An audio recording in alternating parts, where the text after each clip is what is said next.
En 2001, una joven madre y su hija de 2 años desaparecieron en medio de la noche en el Coliurbano, Jalisco. No hubo testigos, no hubo pistas, solo el silencio del padre, durante 15 años. Hasta que en 2016, él rompió el silencio con una frase que lo cambió todo. Vi a mi hija salir, y no estaba sola. Si esta historia te impactó, quédate hasta el final y suscríbete al canal para más relatos de misterio, drama y verdades que tardan demasiado en salir a la luz. Capítulo 1. El silencio de la madrugada. El ventilador de techo giraba perezosamente sobre la pequeña sala de la casa en el Coliurbano, Jalisco. Don Aurelio López se despertó sobresaltado, con esa sensación inquietante que solo conocen quienes han vivido situaciones de alerta. 23 años en el ejército le habían enseñado a reconocer cuando algo no estaba bien. El reloj de pared marcaba las 3:17 de la madrugada, abril de 1977, una noche tibia en Zapopan. Se incorporó lentamente, sus rodillas protestando con un crujido sordo. A sus 58 años, el cuerpo le recordaba cada día los rigores de su vida militar. Caminó por el pasillo estrecho, notando de inmediato la luz tenue de la sala que se colaba por debajo de la puerta. «María», llamó con voz ronca. El silencio le respondió, pesado, como una presencia más en la casa. Don Aurelio entró a la sala y vio la pequeña televisión en blanco y negro encendida, transmitiendo estática. La ventana que daba al patio trasero estaba entreabierta, dejando entrar una brisa que mecía suavemente las cortinas de encaje que su difunta esposa había cosido años atrás. Sus ojos se dirigieron instintivamente hacia la esquina de la sala, donde María Fernanda, su hija de 22 años, había instalado el pequeño colchón donde dormía con Isabela, su nieta de 2 años. El colchón estaba vacío. Las sábanas revueltas. «María Fernanda». Su voz se elevó, mezclándose con un repentino nudo en la garganta. Revisó rápidamente el pequeño baño, la cocina, incluso se asomó por la ventana hacia el patio donde la ropa tendida se movía fantasmalmente bajo la luz amarillenta del único farol. Fue entonces cuando notó que el portón lateral estaba entreabierto. Y también fue entonces, de pie en el umbral de su casa, cuando vio la silueta inconfundible del automóvil negro alejándose por la calle mal iluminada. Un Chevrolet Impala negro que conocía bien, demasiado bien. Don Aurelio cerró los ojos con fuerza. El uniforme militar que colgaba en su armario parecía pesar toneladas en ese momento, recordándole su juramento de proteger, de hacer lo correcto. Pero también recordó la última conversación con el diputado Javier Montero. Sus palabras precisas. «Mis favores no se olvidan, Aurelio. Tu pensión, tu casa, todo tiene mi firma». Volvió a entrar a la casa, cerrando el portón con manos temblorosas. Se sentó en el sofá desgastado, frente al televisor que seguía transmitiendo estática, como una metáfora perfecta del ruido que ahora inundaba su mente. María e Isabela no estaban. Él sabía con quién y sabía por qué. Pero cuando el sol salió aquella mañana, cuando los vecinos se acercaron preocupados, cuando llegó la primera patrulla de policía, don Aurelio López, exsargento condecorado del ejército mexicano, pronunció las palabras que marcarían los siguientes 15 años de su vida.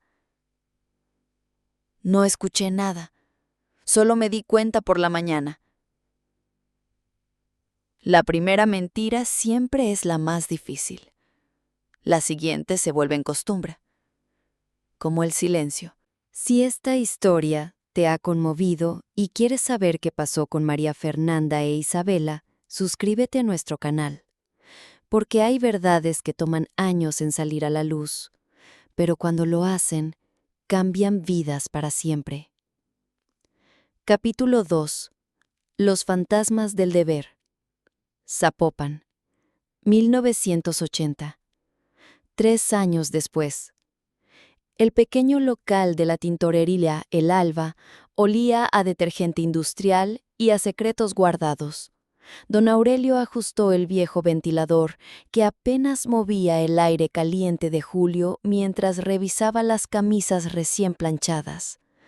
Su vida se había reducido a una rutina implacable: despertar al amanecer, abrir la tintorería, trabajar hasta el anochecer, regresar a la casa vacía.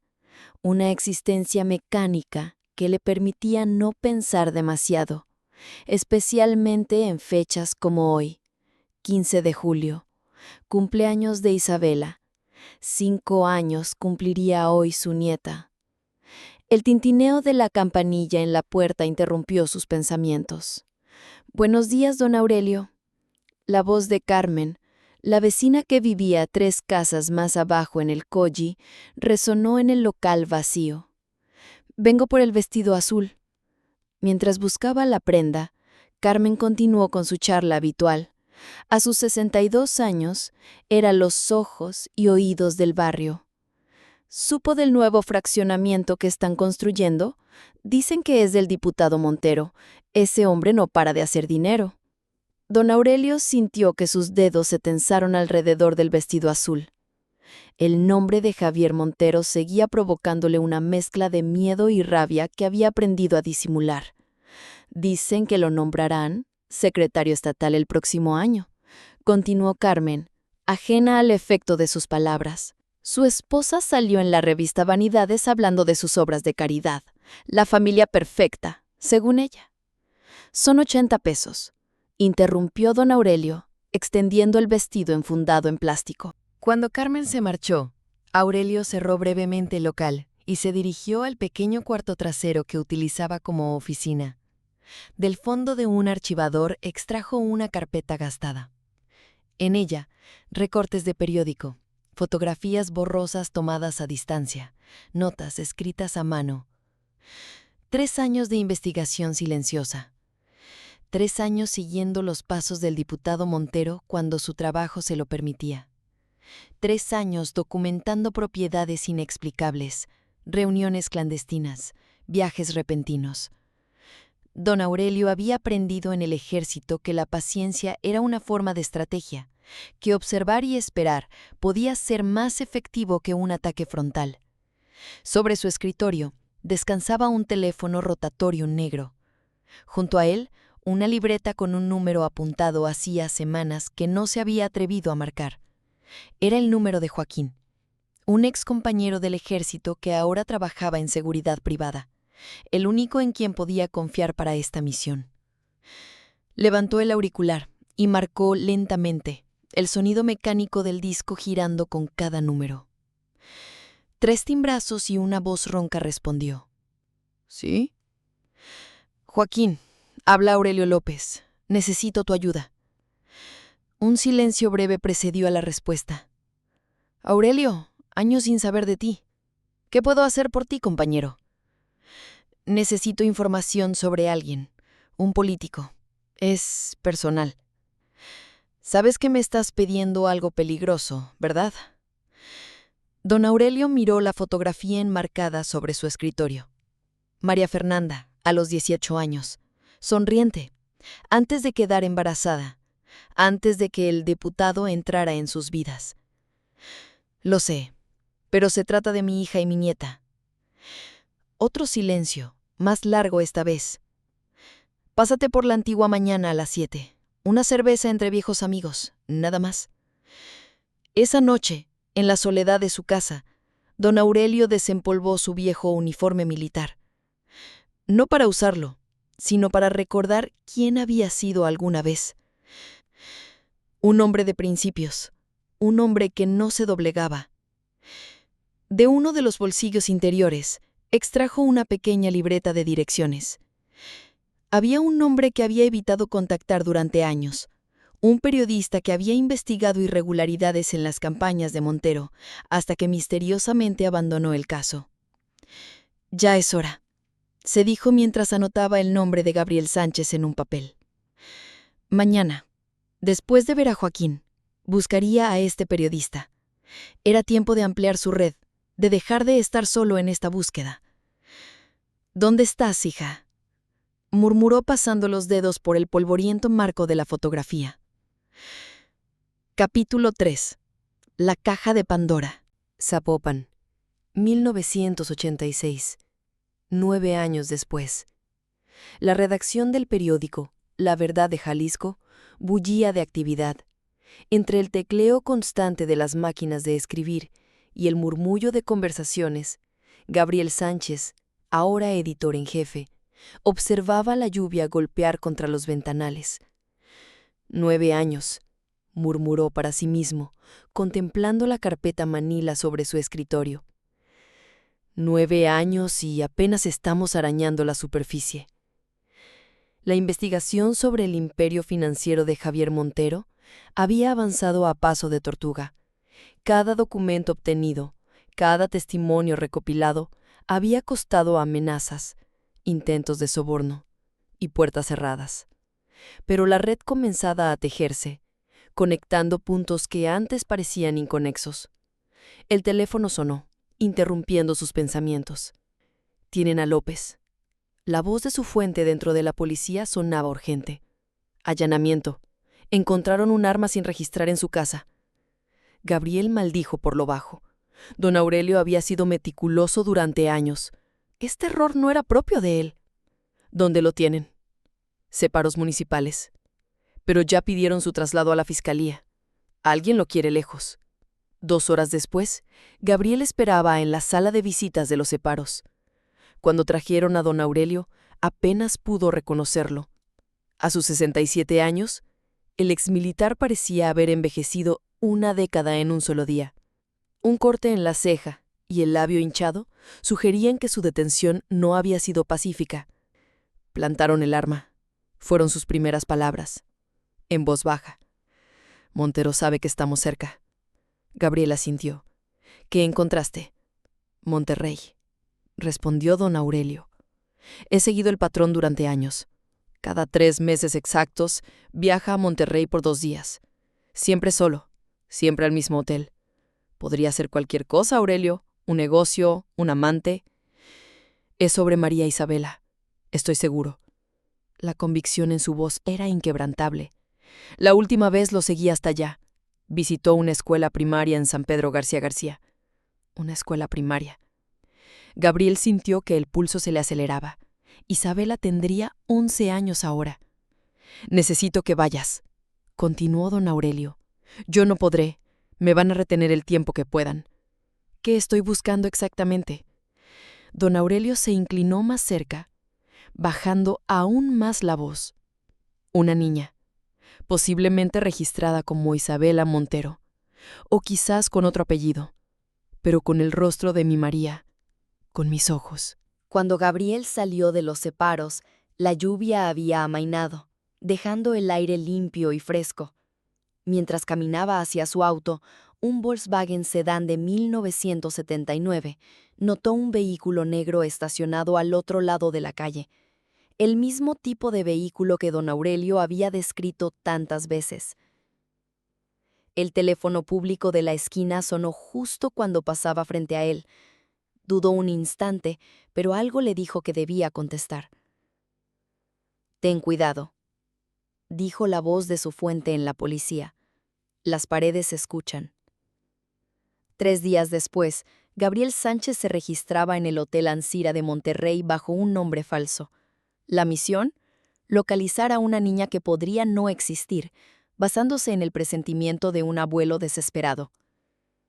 El Colegio Las Cumbres en San Pedro Garza García era una institución exclusiva rodeada de muros altos y seguridad privada. Gabriel pasó 2 días observando desde la distancia, tomando notas en una pequeña libreta, fingiendo ser un fotógrafo documentando la arquitectura de la zona cuando algún guardia lo miraba con sospecha. Fue en la mañana del tercer día cuando la vio. Una niña de unos 11 años, cabello castaño recogido en una trenza, bajando de una camioneta Suburban con el uniforme del colegio. No era tanto el parecido físico con María lo que llamó su atención, sino un gesto, la forma en que inclinó la cabeza mientras escuchaba a la mujer que la acompañaba. El mismo gesto que don Aurelio hacía cuando prestaba atención. Gabriel anotó la matrícula de la camioneta y siguió al vehículo cuando se alejó del colegio. Esta lo llevó hasta una zona residencial de alto nivel. Anotó la dirección y, fingiendo ser un agente inmobiliario, logró obtener un nombre del guardia de seguridad. Residencia Vega. Esa noche, en su habitación de hotel, Gabriel buscó en las guías telefónicas y directorios que había conseguido cualquier información sobre los Vega en esa dirección. Al día siguiente, visitó los archivos del periódico local El Norte, donde un viejo colega le permitió revisar artículos pasados.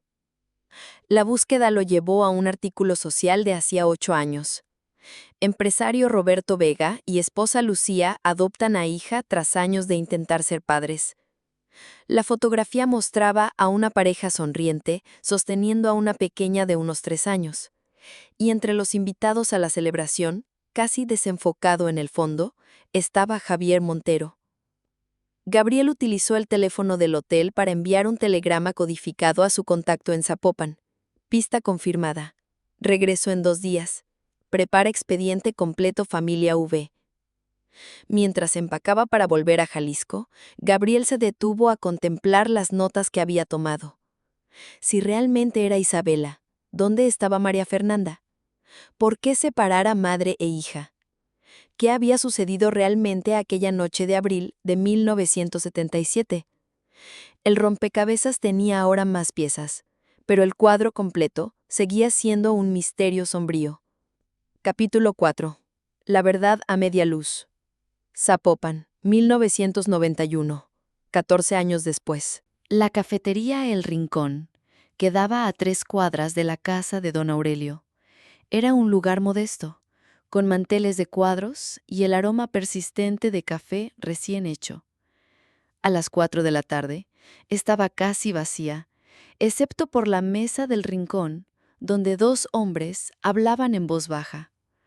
Don Aurelio, ahora con 72 años, las sienes completamente blancas y las manos ligeramente temblorosas, escuchaba con atención a Gabriel Sánchez.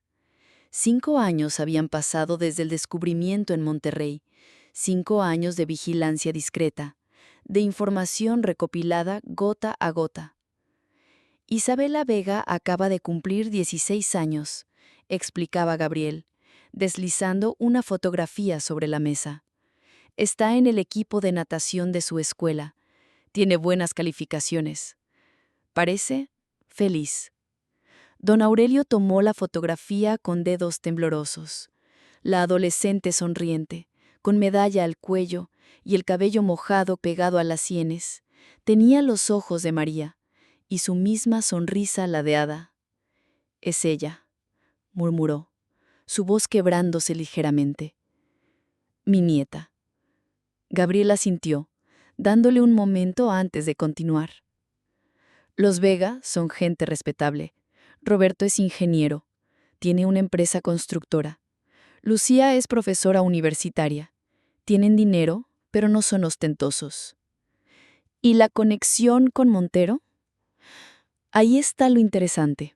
Gabriel bebió un sorbo de café. Roberto Vega estudió con Montero en la universidad. Fueron compañeros. Y hace 15 años, cuando apenas comenzaba su empresa, recibió un contrato gubernamental que lo salvó de la bancarrota, firmado por el entonces diputado estatal, Javier Montero. Don Aurelio cerró los ojos un momento, procesando la información. ¿Han cuidado bien de ella? La pregunta sorprendió a Gabriel. En todos estos años, Aurelio nunca había mostrado preocupación por el bienestar de la familia adoptiva. Por lo que hemos investigado, sí, mucho. Es una adolescente normal, con padres que la adoran. Don Aurelio asintió lentamente. ¿Y de María? ¿Alguna pista? Gabriel negó la cabeza. Esa era la pieza faltante del rompecabezas que los había atormentado durante todos estos años. No habían encontrado rastro alguno de María Fernanda López, ni registros hospitalarios, ni movimientos migratorios, ni cuerpo. Aurelio, Gabriel bajó aún más la voz. Creo que es hora de hablar con la policía oficialmente. Tenemos suficiente para una investigación formal. Montero ya no tiene el mismo poder que antes. Ha habido cambios en el gobierno estatal tras las elecciones del 88. Y yo no tengo mucho tiempo, completó don Aurelio con una calma sorprendente. El médico dice que mi corazón está cansado, muy cansado. Gabriel no respondió. No necesitaba hacerlo.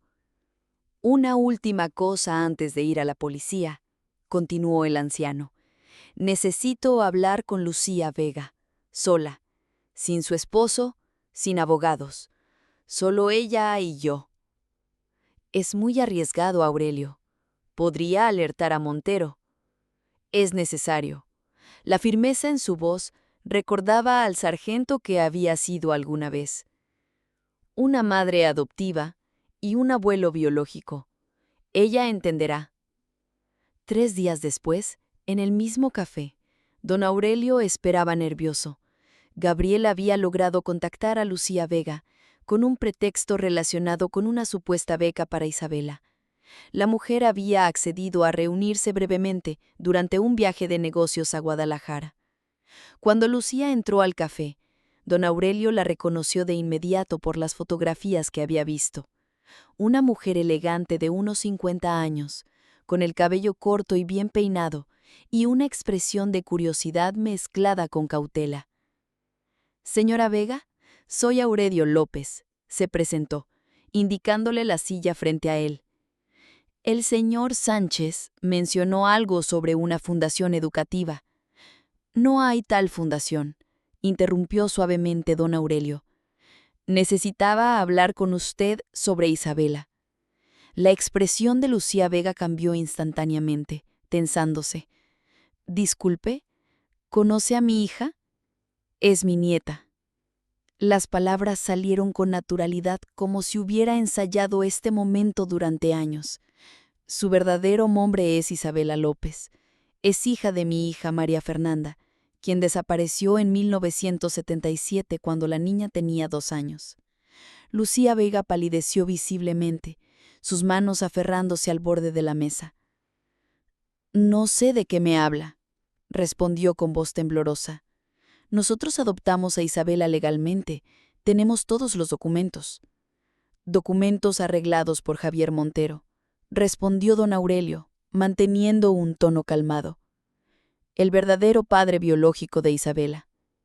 El silencio que siguió fue denso, cargado de implicaciones. Lucía Vega miró hacia la puerta, como calculando si debía marcharse. «No estoy aquí para quitarle a Isabela», continuó don Aurelio, suavizando su voz. «Han pasado 14 años. Ustedes son sus padres en todos los sentidos que importan». Esto pareció tranquilizar ligeramente a la mujer. «¿Qué quiere entonces?» «La verdad», respondió simplemente. «Sobre aquella noche. Sobre mi hija». Lucía Vega respiró profundamente antes de hablar. «Roberto y yo llevábamos años intentando adoptar. Las listas de espera eran interminables.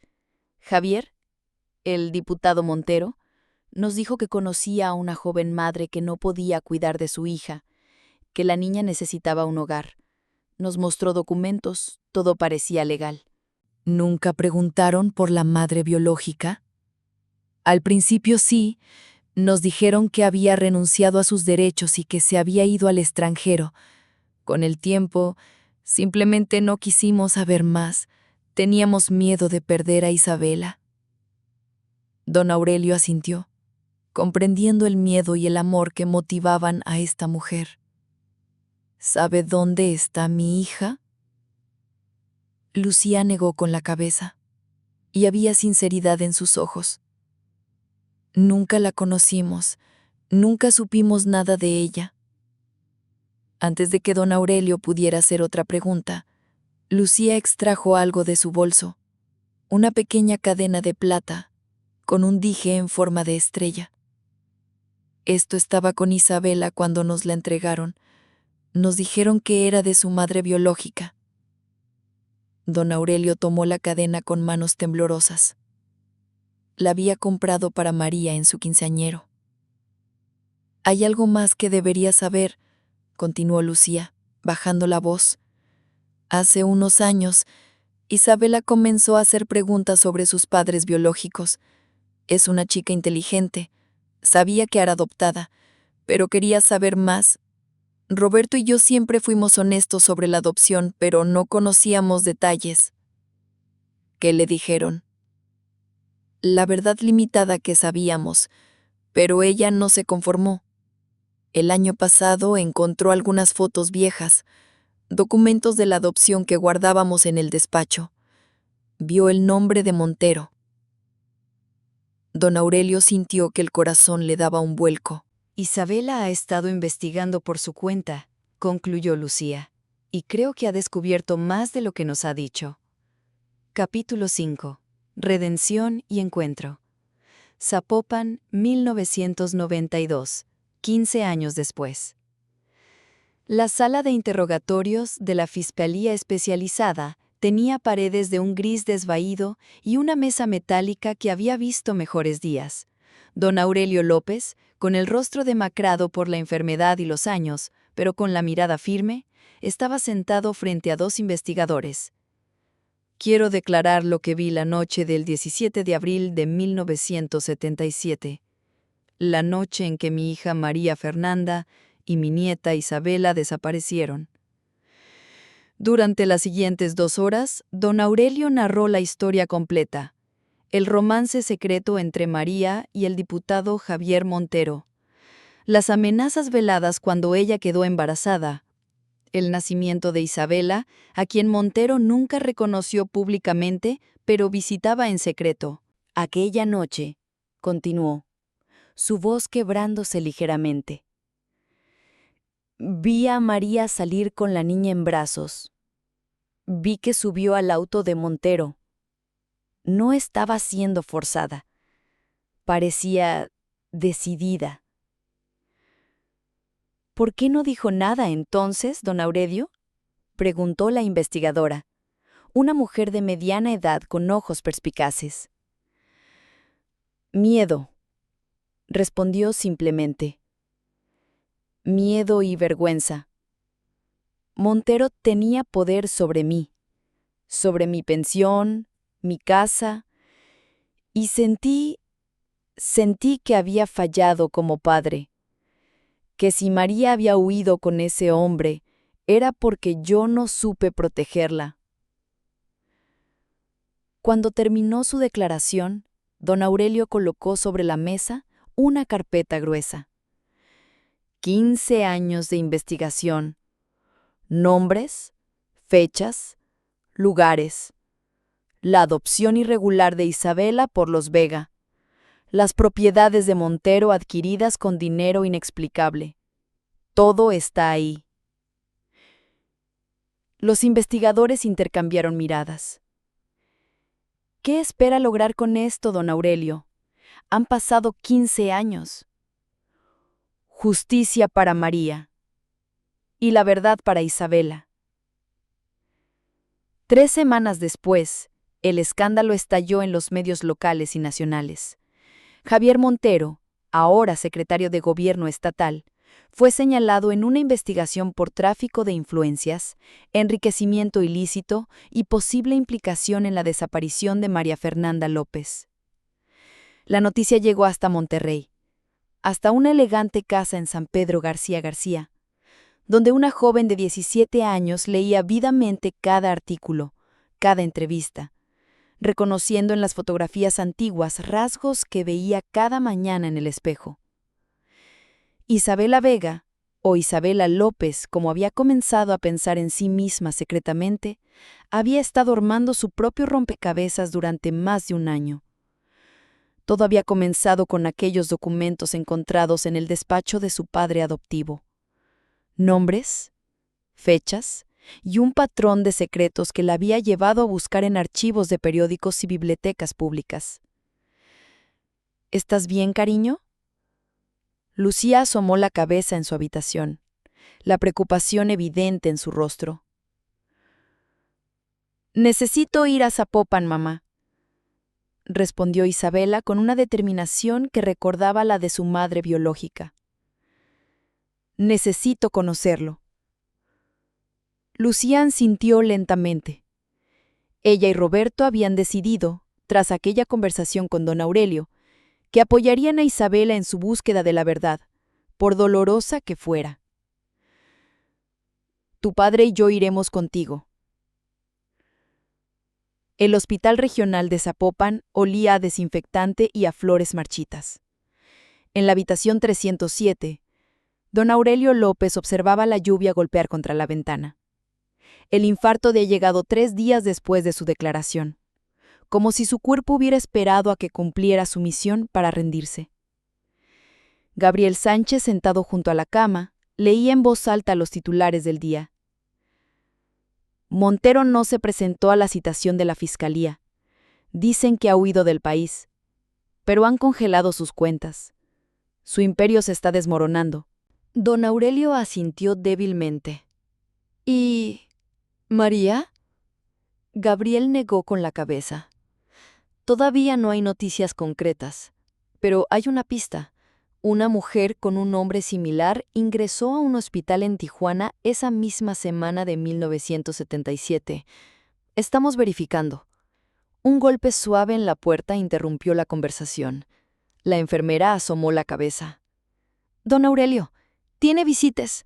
Una familia de Monterrey. Dicen que es importante. El anciano se incorporó ligeramente, confundido. Gabriel le ayudó a acomodarse mejor en la cama. La puerta se abrió completamente y allí estaba ella, Isabela, con el cabello recogido en una trenza, como en aquella primera fotografía que Gabriel había tomado años atrás, pero ahora convertida en una joven.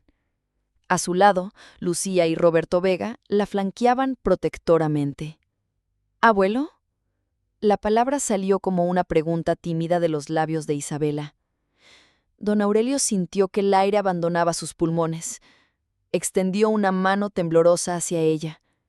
Isabela, mi pequeña Isabela. La joven se acercó lentamente a la cama, observando cada detalle del rostro del anciano, buscando en él los rasgos familiares que había estudiado en fotografías viejas. «Te pareces tanto a ella», murmuró don Aurelio, con lágrimas deslizándose por sus mejillas arrugadas. «A mi María. He leído todo sobre usted, sobre su búsqueda, sobre mi madre». Durante las siguientes horas, la habitación de hospital se convirtió en el escenario de un encuentro que había tardado 15 años en producirse. Isabela, sentada junto a la cama, escuchaba con avidez cada anécdota sobre María Fernanda. Su primer día de escuela, cómo cantaba mientras cocinaba, su determinación para estudiar enfermería a pesar de las dificultades económicas. Lucía y Roberto permanecieron en un discreto segundo plano, entendiendo la importancia de este momento, no como intrusos, sino como testigos de una historia que también era parte de la suya. «Hay algo que debes saber», dijo don Aurelio cuando la tarde comenzaba a caer, «algo que no aparece en los periódicos». Con esfuerzo, le pidió a Gabriel que le alcanzara una pequeña caja que guardaba en el cajón de la mesita de noche. De ella extrajo una carta, el papel amarillento por los años. Llegó un mes después de que desaparecieran, sin remitente, sin dirección de retorno. Isabela tomó la carta con manos temblorosas y comenzó a leer. «Cuando leas esto, estaremos lejos. No puedo decirte dónde, por tu propia seguridad. Javier prometió darnos una nueva vida, pero ahora sé que sus promesas son tan falsas como su amor. No confío en él, pero no tengo opción. Me ha amenazado con quitarme a Isabela si lo denuncio, y tiene el poder para hacerlo. Te pido perdón por haberte decepcionado, por no haber sido la hija que esperabas. Por favor, no me busques. Es peligroso para ti, para nosotras. Algún día, si es posible, volveré. Mientras tanto, guarda en tu corazón que te quiero, que siempre te he querido, incluso cuando no sabía cómo demostrarlo. María Fernanda».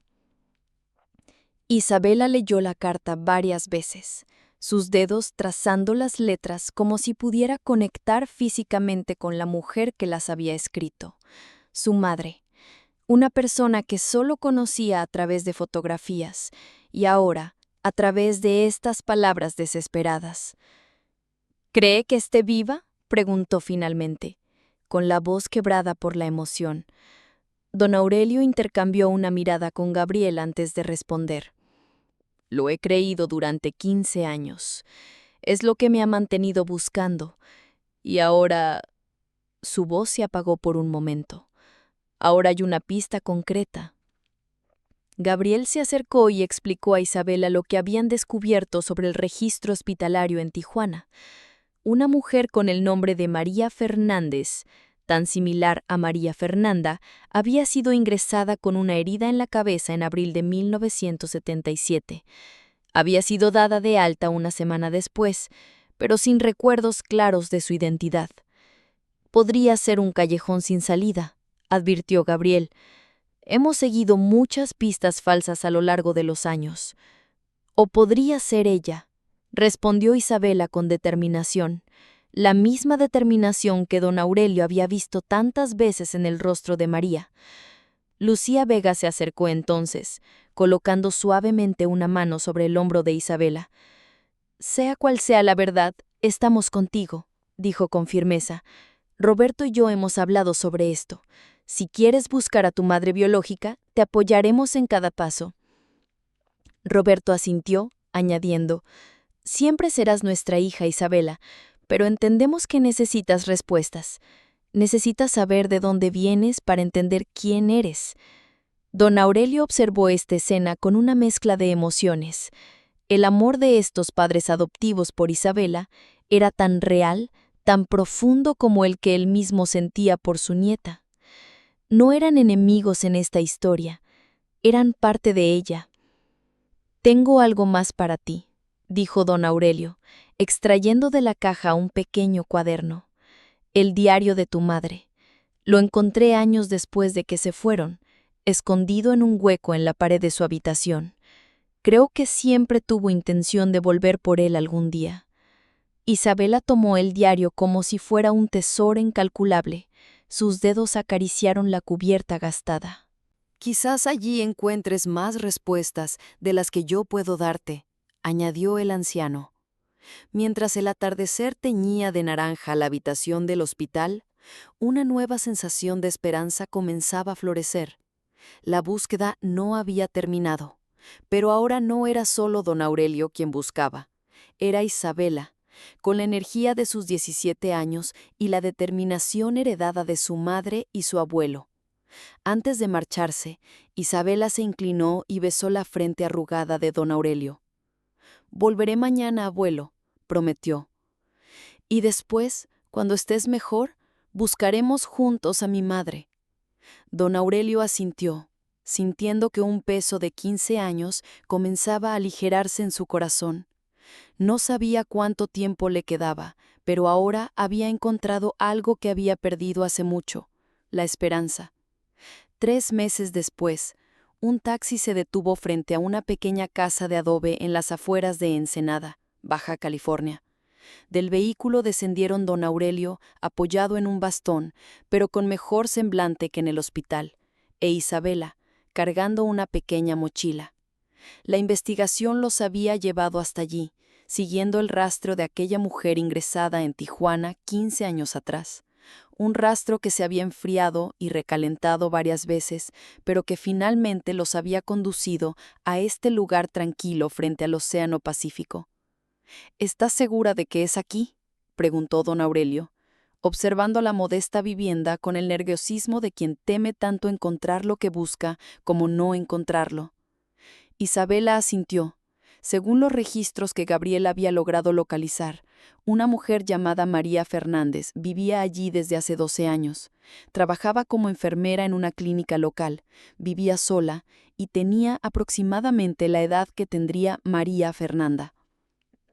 Con el corazón latiendo aceleradamente, llamaron a la puerta. Pasaron unos momentos eternos hasta que escucharon pasos acercándose.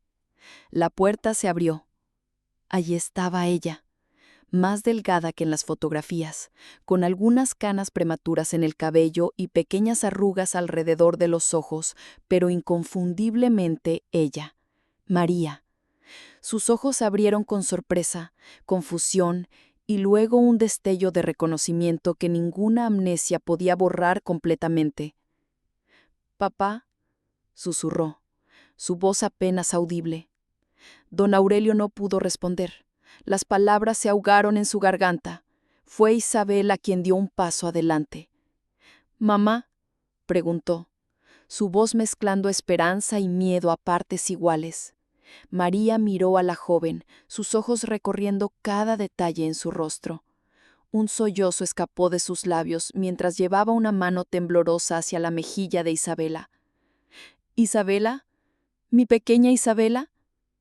Madre e hija se fundieron en un abrazo que había tardado 15 años en producirse. Un abrazo que derribaba barreras de tiempo, distancia y dolor. Don Aurelio se unió a ellas, completando el círculo familiar que había sido roto aquella noche de abril, tanto tiempo atrás. Más tarde, sentados en la pequeña sala con vista al océano, María les contó su historia. Cómo Montero la había engañado para que entregara a Isabela a los Vega, prometiéndole que podría verla regularmente.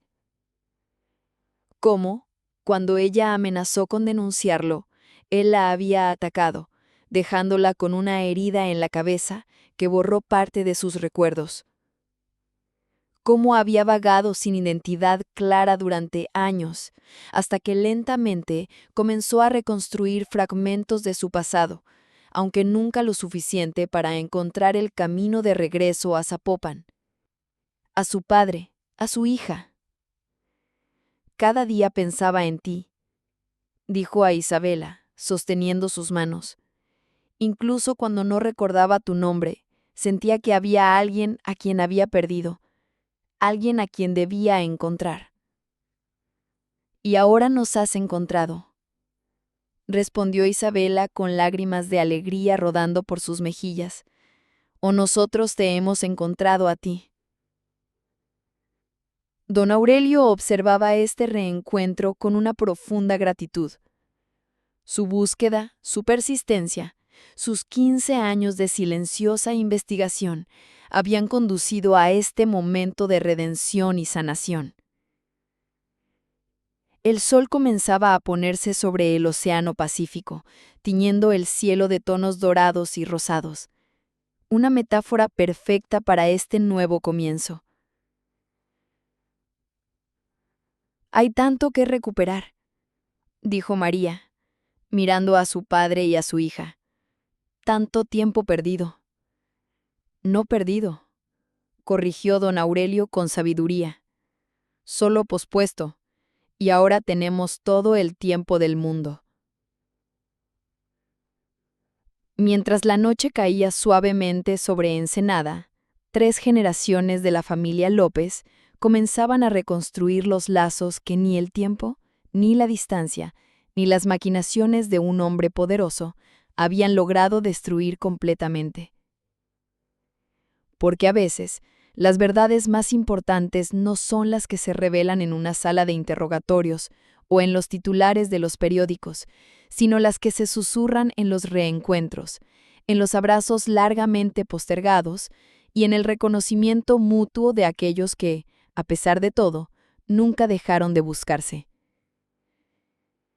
Si esta historia te ha conmovido y quieres conocer más historias de familias que, contra todo pronóstico, encontraron el camino de regreso unos a los otros, considera suscribirte a nuestro canal. Porque hay verdades que toman años en salir a la luz, pero cuando lo hacen, nos recuerdan que el amor y la perseverancia pueden vencer incluso a los secretos más oscuros.